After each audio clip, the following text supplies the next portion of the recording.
अच्छा बेटा, हम लोगों ने अक्टूबर नवंबर 24 पेपर 23 के सेक्शन बी के फर्स्ट टू क्वेश्चन अटेम्प्ट किए थे, question number 2 and question number 3। हम लोगों ने जरा क्वेश्चन नंबर 4 और क्वेश्चन नंबर 5 को देखना है। देखिएगा जरा।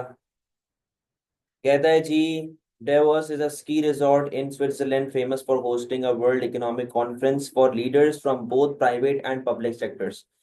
डेवोस नाम का एक स्की रिजॉर्ट है स्विट्जरलैंड में, जिन्होंने वर्ल्ड इकोनॉमिक कॉन्फ्रेंसेस करवाई हुई हैं पब्लिक और प्राइवेट सेक्टर्स के लिए। Topics discussed usually relate to global economic development. Hospitality firms in Davos depend on seasonal migrant labour, specially when they want to increase the supply of goods and services quickly. कहता है कि जो Davos में hospitality firms हैं, hospitality firms का मतलब आप समझ लें जैसे कि रिजॉर्ट्स हो गए, रेस्टोरेंट्स वगैरह हो गए, ये सारे जो होते हैं, जो आपको सर्विसेज दे रहे होते हैं। 5 बजे होती है बेटा वेंसडे को। हाँ जी, जल्दी, अभी शुरू हुई है, बैठो जल्दी बैठ जाओ। दरवाजा बंद करो। सिर्फ मंडे को 5:30 होती है, बाकी दिन 5 बजे होती है। तो कहता है जी, hospitality firms in Davos depend on seasonal migrant labour, specially when they want to increase the supply of good and services. कहता है कि यार, अगर हमें supply of good and services foreign से इंक्रीज करनी होती है ना, तो हम लोग लेबर को, माइग्रेंट लेबर को लेके आते, ताकि फॉरेन से हमारी सप्लाई बढ़ सके। Define supply. सप्लाई क्या होती है भाई? Supply is the willingness and ability of a producer to produce a certain good और सर्विस। ठीक है, ये इसकी बेसिक डेफिनेशन है। तो बेटा ये मैं लिख रहा हूं यहाँ पे, सप्लाई क्या होती है? विलिंगनेस एंड एबिलिटी, कॉपी करते रहे साथ साथ, of a producer to produce या फिर प्रोवाइड अ सर्टेन गुड और प्रोवाइड अ सर्टेन गुड और सर्विस। ठीक है, यहाँ पर आपको सिंपल बेटा 2 मार्क्स मिल जाएंगे सीधे सीधे। नहीं, कोई इसके अंदर मुश्किल चीज नहीं है। Explain the difference between private sector and public sector, ये इसी सवाल का पार्ट बी है। तो मैं जरा एक नया फ्रेश पेज खोल लेता हूँ भाई। कहता है जी, explain the difference between public sector and a private sector. देखो बेटा, सिंपल यहाँ पे आपने बेसिक डिफरेंसेस बताने हैं, सिंपल यहाँ पे आपने बेसिक डेफिनेशंस बतानी है। प्राइवेट सेक्टर वो इदारा होता है जो owned and controlled by private individuals होता है। इनका मेन ऑब्जेक्टिव क्या होता है? प्रॉफिट। प्रॉफिट कमाना। यहाँ पे प्राइवेट वालों की बात हो गई। पब्लिक सेक्टर वो सेक्टर है which is owned and controlled by government, और इनका मेन ऑब्जेक्टिव क्या होता है? प्रोवाइड सर्विस, वेलफेयर, ये इनका ऑब्जेक्टिव होता है। चलो यहाँ पे अभी आंसर लिखना स्टार्ट करो, क्वेश्चन नंबर 4 का पार्ट बी। ठीक है, private sector, private sector is owned and controlled by, is owned and main motive is profit maximization. हाँ, owned and controlled by private individuals या private firms, private individuals। ठीक है, ठीक है जी। their main aim, their main aim is to earn profit, is to earn profit, so decisions are based on self interest। ठीक है जी, यहाँ पे आपकी प्राइवेट वालों की कहानी एंड हो गई है, यहाँ पे आपको 2 मार्क मिल जाएंगे। ठीक है, आगे। पब्लिक सेक्टर, दरवाजा है, दरवाजा निकल बेटा। Public sector is operated by government, by government and decisions are based, are made based on, based on overall welfare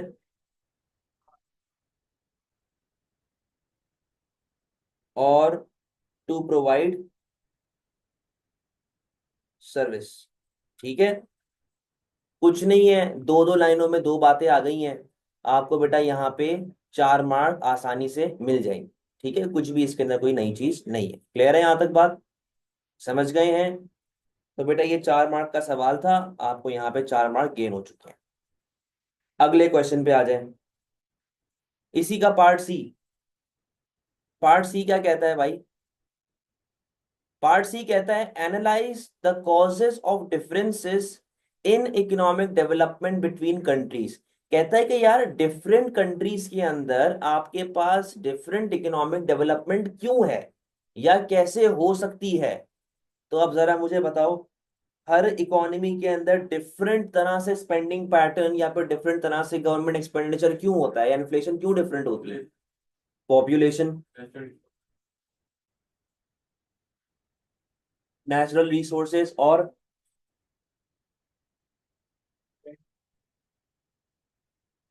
trend, economic life cycle. Boom recession की बात कर रहे हो ना, इकोनॉमिक लाइफ साइकिल, हाँ जी। पॉवर्टी के ऊपर बात आती है, लिटरेसी रेट पे बात आती है, एजुकेशन पे बात आती है, टैक्सेस के ऊपर बात आती है, इन्फ्लेशन के ऊपर बात आती है कि इन्फ्लेशन कितनी चल रही है। हाँ हाँ बिल्कुल, गवर्नमेंट की प्लानिंग क्या है, गवर्नमेंट बजट डेफिसिट पे चल रही है, गवर्नमेंट बजट सरप्लस पे चल रही है। समझे बात को, कि हर कंट्री में क्यों डिफरेंट तरह से इकोनॉमिक डेवलपमेंट आती है, तक इन्फ्लेशन भी आ सकता है। तकरीबन आप लोगों ने मुझे 12-15 पॉइंट बता दिए, कितने लिखने हैं आप लोगों ने? 3 लिखने हैं बस, चलो आओ लिखना स्टार्ट करो। हम लोग अभी कर रहे हैं पार्ट सी 4 का, सही। क्वेश्चन नंबर 4 का पार्ट सी कहता है, देखो भाई, यहाँ पे मैं स्टार्ट करूंगा इस तरीके से। There are multiple reasons, there are multiple reasons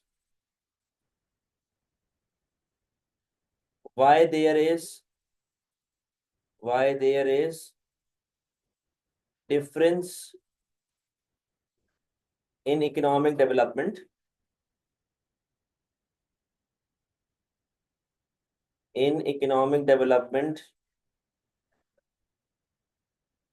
between countries.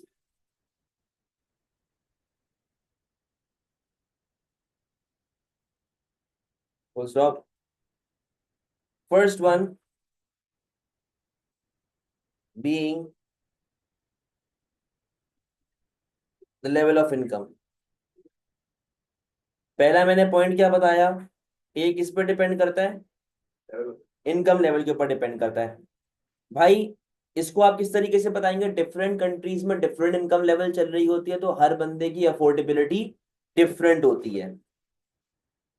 Depending upon income, या फिर इस तरह लिखो, affordability affordability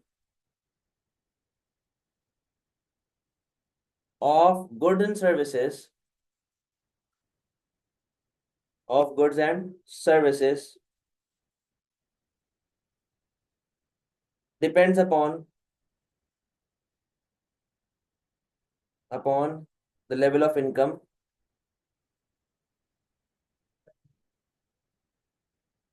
earned. So everyone will have different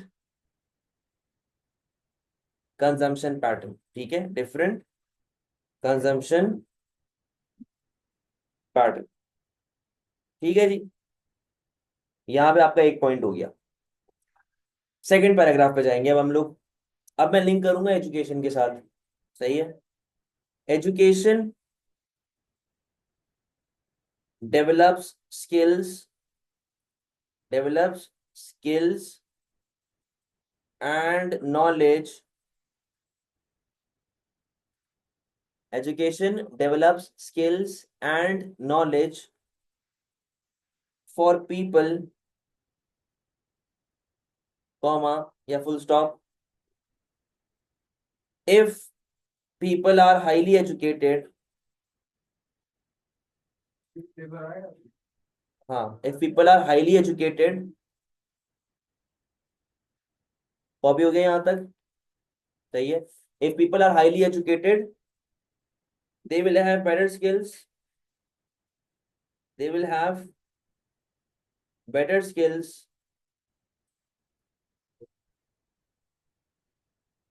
hence productivity, hence productivity will increase, boosting economy। ये आपका दूसरा पॉइंट आ गया भाई। सही है। अच्छा, बूस्टिंग इकोनॉमिक ग्रोथ है economy। इकोनॉमिक ग्रोथ या इस बूस्टिंग इकोनॉमिक ग्रोथ नहीं आएगा, इकोनॉमिक ग्रोथ का मतलब ही बूस्ट होना होता है, आप लिखेंगे रिजल्टिंग इन इकोनॉमिक ग्रोथ। ठीक है। अच्छा जी, यहां तक हमारी दो बातें हो गई। तीसरा पॉइंट जो था रजा का आया था कि सर रिसोर्सेज वगैरह के ऊपर हम लोग बात कर सकते हैं। तो आप रिसोर्सेज के ऊपर क्या बोलेंगे कि यार if a country has greater reserves, सही है, यहां पे मैं लिख लेता हूं नेचुरल रिसोर्सेज या availability of natural resource, availability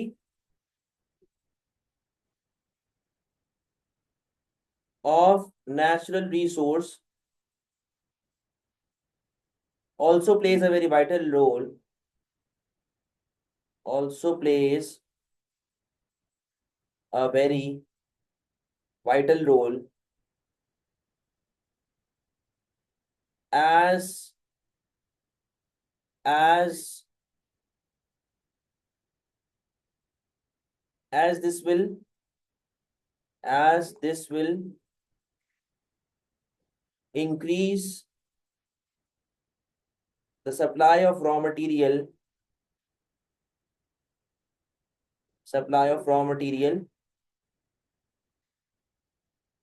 as this will increase the supply of raw material, ठीक है, and factors of production, and factors of production। ठीक है, फुल स्टॉप। रॉ मटेरियल कैसा होता है, इलास्टिक के इन इलास्टिक? In elastic. तो मैं अगला पॉइंट क्या लिखूंगा कि raw material being inelastic in nature, countries can export it as well to increase their balance of trade. सही है। आगे देखो जरा, raw material, raw material being, वालेकुम सलाम अहमद भाई, कैसे हैं अहमद भाई? आप पैसे ले जाओ, आप पैसे ले जाइए, मेरा वो मेरे लिए ले आओ। Raw material being inelastic in nature, in nature, countries can export,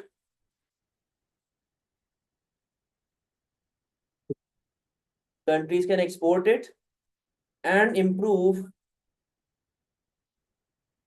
their balance of trade position, their balance of trade position। अब ये देखो, ये पॉइंट्स पे ना आंसर लिमिटेड नहीं है। आपने जितनी मुझे बातें बताई ना सर, इन्फ्लेशन रेट, सर क्या हम लोग प्राइमरी पे डिपेंड करते हैं कि सेकेंडरी सेक्टर पे डिपेंड करते हैं, ये भी मैटर करता है। सारे पॉइंट्स ठीक है, बस डेवलप करना सीख जाओ कि डेवलप कैसे करते हैं। जो आप लोग लिखते हो वो 1 मार्क या 2 मार्क पे आके एंड हो जाता है, वहां पे आपको पूरे पूरे 3-4 मार्क्स नहीं मिलते। समझ रहे हैं? तो बेटा इतना कोई लेंदी आंसर भी नहीं था, मेरे ख्याल में कुछ 8-9 लाइनों में पूरा आ गया होगा, 3 पैराग्राफ्स के अंदर, ऐसा ही है। कोई मसला तो नहीं है इसके अंदर? समझ गए? क्लियर है? लास्ट क्वेश्चन पे आ जाए इसके।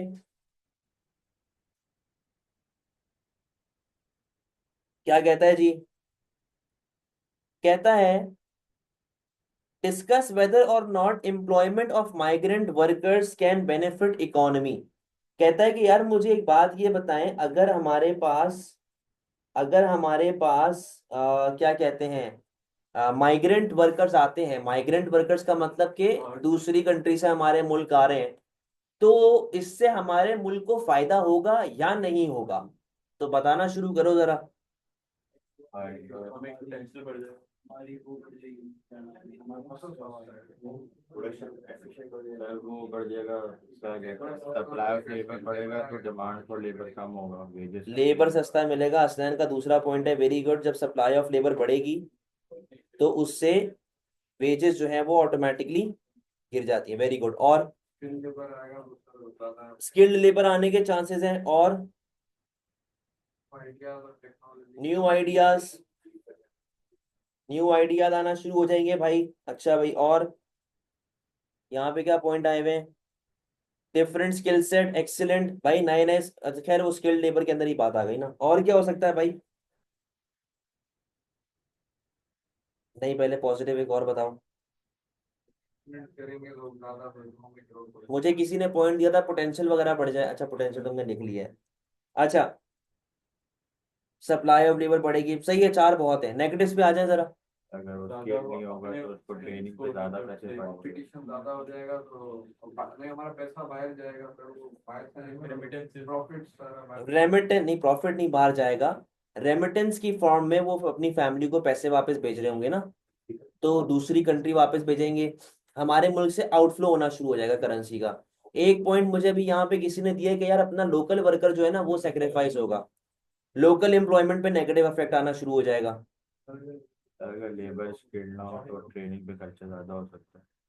अगर अनस्किल्ड है तो ट्रेनिंग करनी पड़ेगी। लोग जो है वो सप्लाई करना एक बेहतर हाँ, उनका ख्याल भी रखना पड़ेगा। खत्म हो जाएंगे। पॉपुलेशन आपकी बढ़ेगी, आबादी बढ़ेगी। एक पॉइंट ये आया है कि भाई अगर कोई वर्कर आ रहा है, मोस्टली क्या होता है कि जब आप किसी दूसरी कंट्री में हायर होके जाते हैं ना, तो उनको रहना खाना पीना और ये सब देना पड़ता है। तो एक एडिशनल कॉस्ट है जो इदारे के ऊपर बढ़ जाती है कि वो अपने वर्कर को संभाल रहा है, घर दे रहा है, खाना पीना दे रहा है। रिजर्व कम हो जाएंगे तो ज्यादा हो। बिल्कुल आप कह सकते हो, रिजर्व्स वगैरह भी अपने पास कम हो सकते हैं। पॉपुलेशन का सर ये एडवांटेज नहीं है। कौन सा? पॉपुलेशन बेटा जब पॉपुलेशन बढ़ती है तो फिर उस हिसाब से रिसोर्स यूटिलाइजेशन भी तो ज्यादा होती है ना, है? टैक्स भी तो आएगा तो वो तो बेनिफिट में डाल दो ना आप। Health care and other necessity has to be paid by company, very good भाई। हेल्थ केयर वगैरह आपको देना पड़ेगा, आपको उनका ख्याल करना पड़ेगा, 50 मसले होते हैं, ठीक है, वेरी गुड। चलो अब जरा आंसर लिखना शुरू करते हैं। ऑनलाइन बेहतर है आगे क्यों भाई? टाइम ज्यादा लगेगा। तुम लोग रोते हो, कभी आंसर लिखवाओ तो रोते हो, आंसर नहीं लिखवाओ तब रोते हो। क्या चाहते हो तुम लोग जिंदगी से? पासपोर्ट हो गया।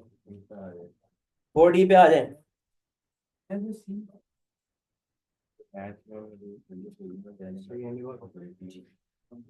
चले जी। Increase increase in the supply, increase in the supply of migrant workers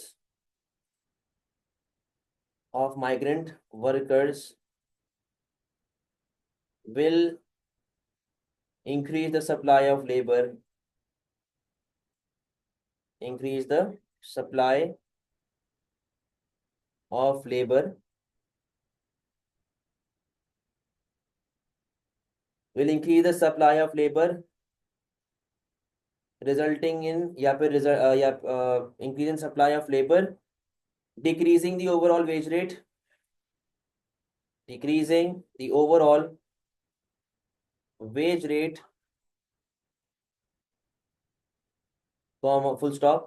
This will result in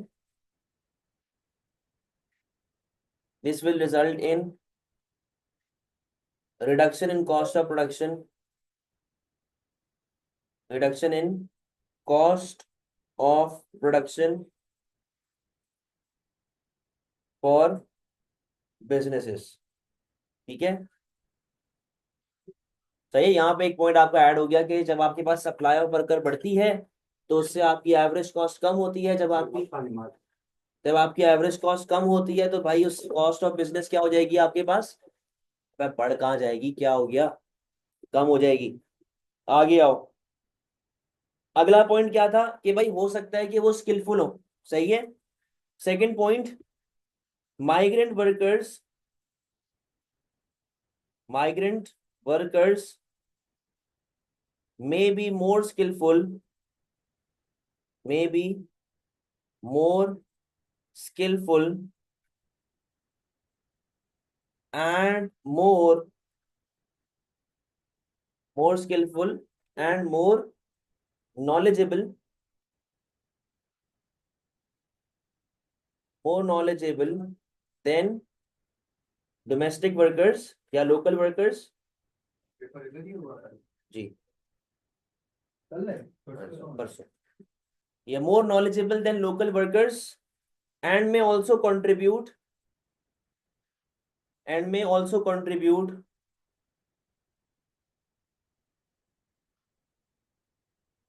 to business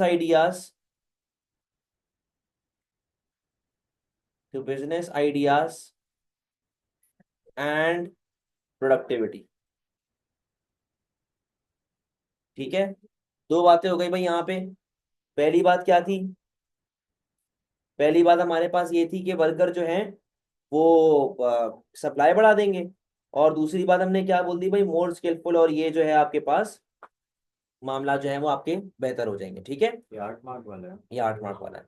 अच्छा, तीसरा पॉजिटिव हम यहाँ पे क्या लिखेंगे भाई? तीसरा पॉजिटिव हम यहाँ पे लिख सकते हैं, हमने पीछे क्या डिस्कस किए थे, कौन कौन से थे? तो सप्लाई बढ़ेगी और अभी हम्म, सेल्स का। अच्छा चलो इसको एक नए पॉइंट के साथ कर देते हैं। सप्लाई की मैंने बात की थी, किस किस की? वो बढ़ेगा तो कॉस्ट कम होगा। पोटेंशियल की बात की थी, ठीक है। न्यू वर्कर्स, नहीं, new workers mean addition to a resource, new workers mean addition to resources which will increase the productive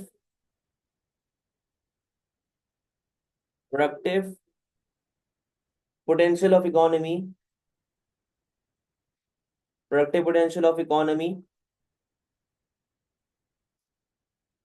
which will increase the productive potential of the economy, shifting it rightwards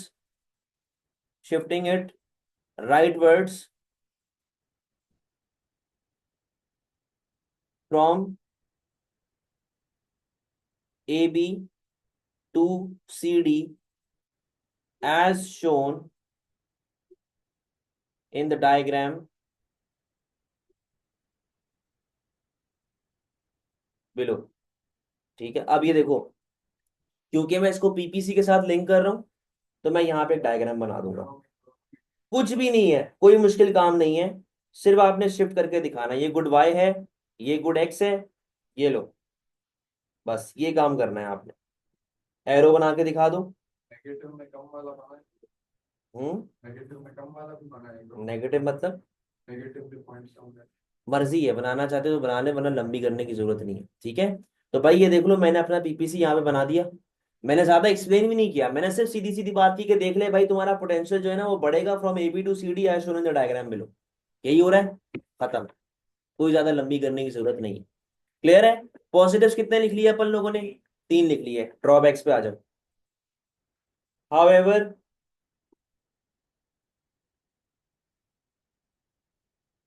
हुआ था यार chat. One negative point is that they may bring diseases from other country. हाँ कह सकते हैं, बिल्कुल। हाँ, Covid में क्या, कोविड में ट्रैवलिंग क्यों रोकी थी? इसी वजह से रोकी थी ना। अच्छा, नेगेटिव्स क्या है भाई? However, immigration immigration will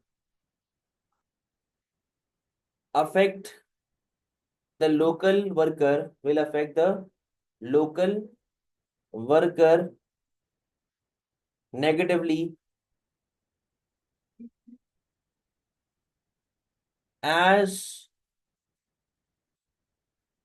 the immigrant workers, the immigrant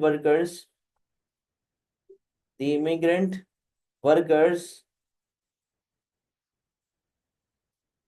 might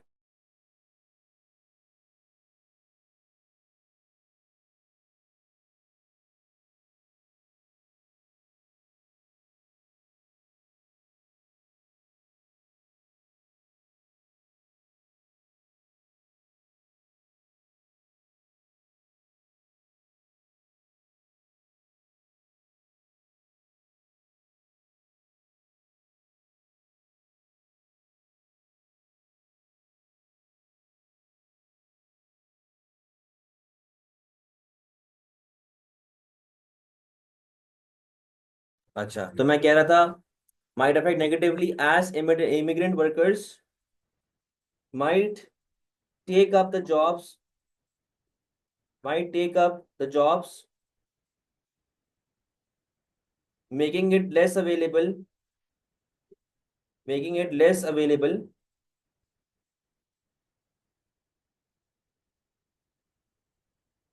for domestic workers, for domestic workers, leading to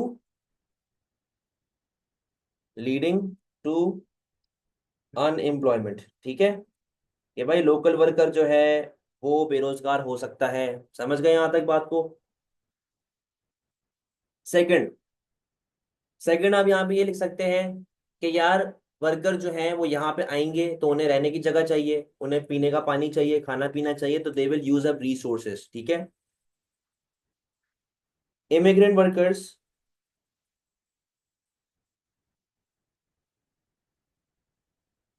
will also use domestic resources such as water, comma, shelter, comma, food, etc. Water, shelter, food, etc. ये क्या हो गया, फिर रुक गया क्या?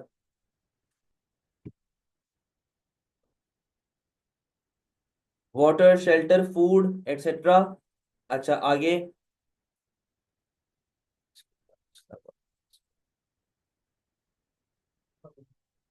कैमरे से फर्क नहीं पड़ता।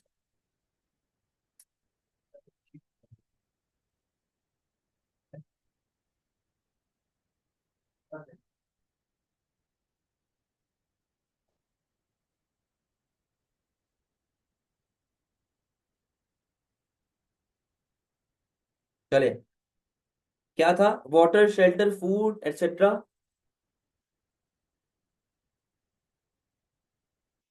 This will create a burden on economy, this will create a burden, हाँ वही चल रहा है, this will create a burden on economy resulting in depletion of resources। ठीक है भाई, डिप्लीशन, डिप्लीशन का मतलब बार बार यहाँ कम होना, यूटिलाइज करते रहना बार। ठीक है, और क्या हो सकता है?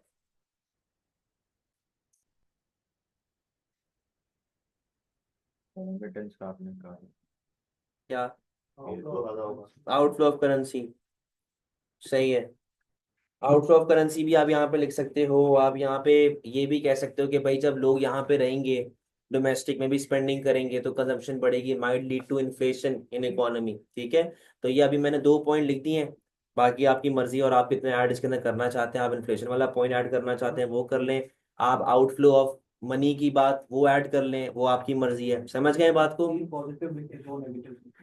मिनिमम मैंने कहा था, मिनिमम इतने होने चाहिए, मैक्सिमम आपने 6 लिखने से ज्यादा नहीं। ठीक है, 3। अच्छा जी, अब लास्ट क्वेश्चन पे आओ जरा। क्वेश्चन नंबर 5 क्या कह रहा है? इन 2021 the central bank of Turkey cut the interest rate on 4 occasions. This was despite the country's inflation rate rising from 15% at the start of the year to 36% at the end of the year. कह रहा है कि आपके मुल्क में महंगाई आ रही है, उसके बावजूद आप इंटरेस्ट रेट को कम किए जा रहे हैं, जो कि एक गलत मूव है। क्योंकि जब इंटरेस्ट रेट कम होगा तो उससे इन्वेस्टमेंट और बढ़ती है, कंजम्पशन और बढ़ती है, और एग्रीगेट डिमांड और बढ़ती है। Turkish commercial banks attracted more customers which led to a 10% rise in bank deposits. क्योंकि जाहिर सी बात है, अगर आप इंटरेस्ट रेट बढ़ाएंगे तो लोग सेविंग भी करेंगे ज्यादा। तो कह रहे हैं कि लोगों ने डिपॉजिट्स खोलना शुरू कर दिए। The country's currency, the Turkish lira, fell to a record low against the US dollar later in that year. Turkish lira का बेड़ा गर्क हो गया और वो बहुत ही ज्यादा गिर गई। डिफाइन सेंट्रल बैंक, बेटा बेसिक डेफिनेशन है, मैं नहीं लिख रहा बकवासी। सेंट्रल बैंक सारे बैंकों का अब्बू होता है। स्टेट ओन्ड बैंक होता है, गवर्नमेंट ओन्ड बैंक होता है, जो इस्तेमाल होता है to make monetary policy, control money supply, print coins and notes, ये सब इसका काम है। बेसिक डेफिनेशन है, आपको 2 मार्क्स मिल जाएंगे। अच्छा, मेरा फोकस होगा पार्ट डी, मैं पार्ट डी पे ज्यादा टाइम लगाऊं, तो बाकी सब आप लोग पॉइंटर्स बनाते रहो। Explain 2 ways a commercial bank could attract more customers. भाई क्या उलट उलट कह रहे हो आप? बढ़ा देना इंटरेस्ट रेट। भाई आप इंटरेस्ट रेट बढ़ाएंगे तो कस्टमर्स आएंगे आपके पास। हाँ, सेंट्रल बैंक से करते हैं इंटरेस्ट रेट। नहीं लेकिन सेंट्रल बैंक तो एक आपको रेट देता है ना कि भाई आपने ये फॉलो करना है। हाँ, लड़ाई झगड़े तो फिर कमर्शियल में होते हैं ना। कमर्शियल बैंक में लोन रीपे करनी फ्लेक्सिबिलिटी दे। फ्लेक्सिबिलिटीज दे दे भाई, दूसरा पॉइंट आया कि आप फ्लेक्सिबिलिटी दे दे लोन रीपेमेंट में, डिस्काउंट्स दे दे लोन रीपेमेंट में, या लोन के लिए लंबा टाइम दे दो, ज्यादा नंबर ऑफ इयर्स दे दो। देखो बात ये है कि सेंट्रल बैंक को हम लोग सारे फॉलो करते हैं, लेकिन हम लोग क्यों बोलते हैं कि नहीं यार यूबीएल बड़ा अच्छा है, या मीजान बड़ा अच्छा है, या एचबीएल क्यों अच्छा है? कुछ ना कुछ रीजंस होंगे ना। Services, very good. दूसरा नया पॉइंट क्या आ गया? सर्विस। भाई आपकी कस्टमर सपोर्ट कैसी है? आपने उनको फोन किया तो आपका मसला हल हुआ कि नहीं हुआ? अच्छा, मीजान के अंदर एक बड़ा मसला है कि वो हर थोड़े टाइम बाद मेंटेनेंस में चली जाती है एप्लीकेशन। अल हबीब बैंक, अल हबीब से गंदी ऑनलाइन एप्लीकेशन मैंने देखी नहीं है आज तक। लेकिन बैंक अल हबीब बैंक बड़ा अच्छा है, जब आप जाते हैं वहां पे तो काम फौरन हो जाता है। यूबीएल की ऑनलाइन एप्लीकेशन बहुत अच्छी है, लेकिन यूबीएल के अंदर भी कभी कभार ग्लिचेस आ जाते हैं। भाई आपने पेमेंट दे दी, आपकी तरफ से चली गई, दूसरे बंदे को रिसीव नहीं हुई। तो ये सारी वो चीजें हैं जो कस्टमर सपोर्ट की कैटेगरी के अंदर आती है, समझे? तो कस्टमर सपोर्ट हो गया, जितना अच्छा कस्टमर सपोर्ट होगा, जितनी अच्छी सर्विस होगी, आप कस्टमर वहां चले जाएंगे। इंटरेस्ट रेट, सेविंग पे ज्यादा इंटरेस्ट रेट दें, लोग सेविंग करने चले जाएंगे। अच्छा, फ्लेक्सिबिलिटी, लोन जितना ज्यादा फ्लेक्सिबल रखेंगे, लंबा अरसा देंगे, टाइम देंगे, उतना बेहतर आपके पास होगा। मैं ये कह सकता हूँ other services, example pension plan, example remittance, EMI तो लोन होता है, रेमिटेंस, पेंशन प्लान। इसके अलावा और आपको फाइनेंस फाइनेंस प्लान दे रहे हैं भाई। रेमिटेंस मतलब इसमें सर्विस में कैसे आ रहा है? देखो रेमिटेंस का मतलब दूसरी कंट्री में पैसा भेजना ना। हर बैंक दूसरी कंट्री में पैसा नहीं भेजता। पाकिस्तान में कौन है वो? वेस्टर्न यूनियन या स्टैंडर्ड चार्टर्ड। ये लोग आसानी से कर देते हैं। अगर आप मीजान वगैरह या इस तरह के बैंक में जाते हैं ना, तो ये टाइम कंज्यूमिंग बहुत है, फीस भी होती है, 100 मसले होते हैं। तो बेटा 4-5 बातें डिस्कस कर ली हैं, कितनी लिखेंगे आप लोग? 2, उसने आपको बोला हुआ। Analyse the possible causes of a fall in countries foreign exchange rate. देखो मेरी बात सुनो, डायग्राम याद है?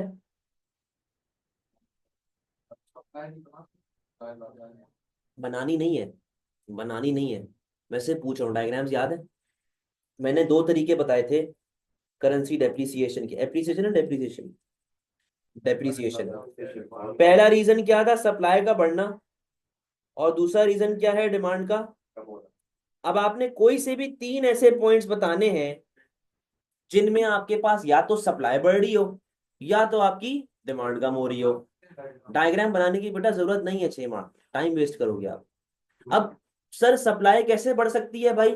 भाई आप इंपोर्ट बहुत कर रहे हो, आप इंपोर्ट बहुत कर रहे हो, अब इसको डेवलप कैसे करेंगे? भाई फॉर एग्जांपल यूएसए जो है वो चाइना से बहुत माल इंपोर्ट करता है, and in order to pay China, US will have to convert US dollar into Chinese yuan. Chinese yuan को कन्वर्ट करने के लिए पहले डॉलर देंगे, तभी तो युआन मिलेगा। तो supply of dollar international market में खत्म हो गया, पॉइंट खत्म हो गया। सेकंड पे आओ, स्पेक्यूलेशन, वेरी गुड। एक और पॉइंट क्या आ गया? स्पेक्यूलेशन, सट्टेबाजी। भाई स्पेक्यूलेटर बैठ के ये चीज मार्केट में आवाज बोलते जा रहे हैं कि डॉलर विल फॉल, अगले हफ्ते डॉलर में हिट आएगा। तो जितने भी लोग हैं वो सब अपना डॉलर बेचना शुरू कर देंगे, इंटरनेशनल मार्केट में सप्लाई क्या हो जाएगी? बढ़ जाएगी। 2 पॉइंट हो गए हैं। डीवैल्यूएशन, डीरेगुलेशन, डीरेगुलेशन से क्या होगा? अबे वो डिवैल्यूएशन होती है। डिवैल्यूएशन। तो डिवैल्यूएशन क्यों लिखना है? हाँ कह सकते हो डिवैल्यूएशन लिखना। हमारे कंट्री में ज्यादा हो रही है तो हमारे करेंसी की वैल्यू ज्यादा होगी, वो बाहर से convert फॉल की बात कर रहे हैं ना वो, इन्वेस्टमेंट कम हो करके। इन्वेस्टमेंट का कम हो जाना। भाई हमारे मुल्क में इन्वेस्टमेंट नहीं आ रही, लोग इन्वेस्ट नहीं कर रहे। जब लोग इन्वेस्ट ही नहीं कर रहे तो फिर लोग, तो हमारी करेंसी पे अफेक्ट क्या पड़ेगा? नेगेटिव ही पड़ेगा ना। एक और पॉइंट क्या हो सकता है? एक्सपोर्ट्स गिर जाना। भाई लोग हमसे माल नहीं खरीद रहे, तो जब हम हमसे माल ही नहीं खरीदेंगे तो हमको पे क्यों करेंगे भाई?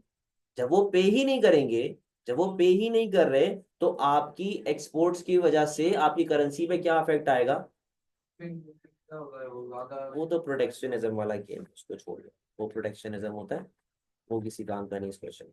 समझ गए? क्लियर है? ये चार बातें हम लोगों ने डिस्कस कर ली है यार। ये क्या मसला पड़ा हुआ है इसको? सही है, एक्सपोर्ट्स वगैरह आपके पास गिर जाता है। क्लियर है? लास्ट क्वेश्चन, डिस्कस वेदर और not cut in interest rate will reduce inflation. अच्छा यार, ये वाला मैं चाह रहा हूँ आप लोगों को आंसर लिखवा दूं। ये थोड़ा सा मुश्किल सवाल है, इसको जरा समझ लें।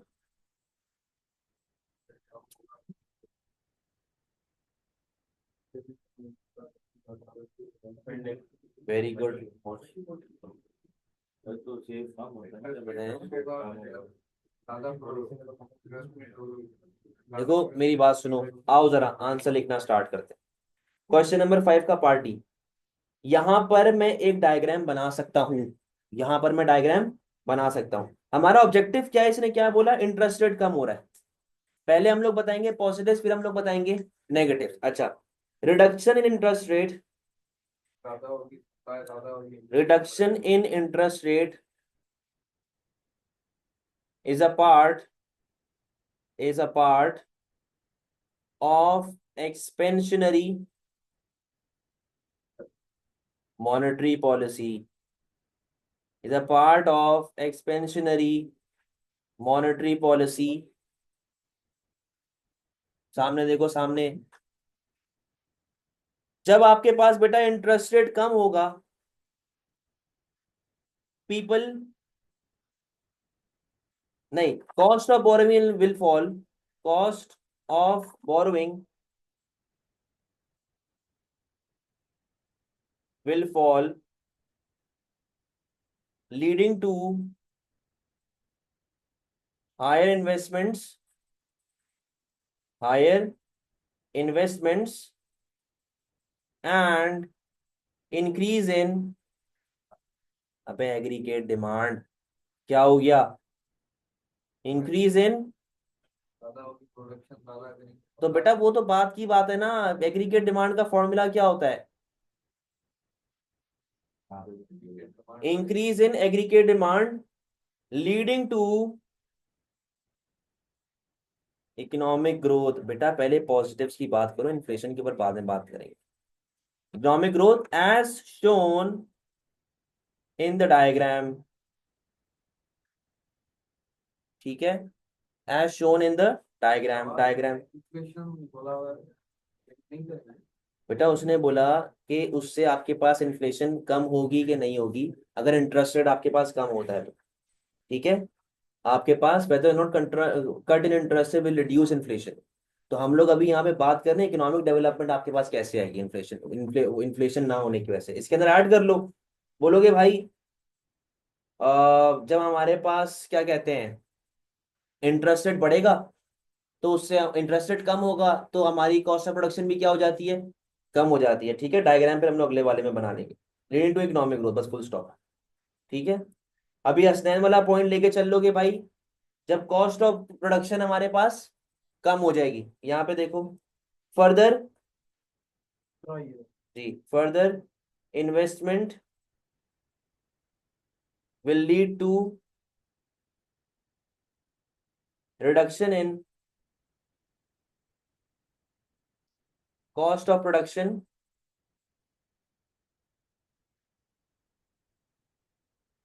and increase productivity, and machines will increase productivity and machines will increase productivity, increasing overall aggregate supply,